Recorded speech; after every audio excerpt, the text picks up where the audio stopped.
ጥርስሽን ነው ማረጥፈው ሎዶ ፓዳናኮም ኦፋያ ሎዶ ፓዳናኮም የኔን ሙዚቃ አቀናብርልኝ በዳይ ረሳል ቀን ቀን ወልዶ ቀን ሲጨምር ቀን ሲተካ አይረሳም ተበዳይ ለካ የበደልሽኝን እንዳረሳ ሆኛለሁ ከልቤ እንዴት እስቃለሁ ለምንድን ነው ብትጎትተው ለምን ትጎትተዋለህ አለ አይደል የሐዘን ስሜት ውስጥ ለምን ትቀጣዋለህ ለምሳሌ በዳይ ረሳም የበደልሽኝ እንዴት ረሳለሁ ከልቤ እንዴት እስቃለሁ ከምትል የበደልሽኝ እንዴት ረሳለሁ ጥርስሽን አረግፈዋለሁ አይነት ኢነርጂ ብትሰጠው አላ መሃል ፈጠን ቢላሪኩ በቃ ይሄ ትራፕ ነገሮች ቢኖሩት ነው እኮ የሚሻለው ለምሳሌ አሁን እንዲህ ብታረገው ሺ ዳሜጅ አይደል እንደዛ ነው እንደጎዳች ነው ፊለር ዳሜጅ ጎርታለች ስለዚህ የሆነ የብሶቱን ፓርት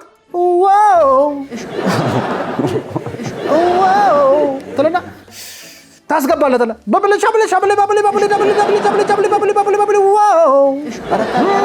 ዋው ሲል እዚህ ጋር ብሶቱን ሰጣታለህ ሎዶ ፓዳናኮም ኦፋያ ሎዶ ፓዳናኮም every time every night ሎዶ ፓዳናኮም በዳይ ረሳም ብዬ ነግሬሻል ሎዶ ፓዳናኮም ጥርስሽን ነው ማረጥፈው ሎዶ ፓዳናኮም እያልክ እንዲህ ሲሆን ኢነርጂ ይኖረዋል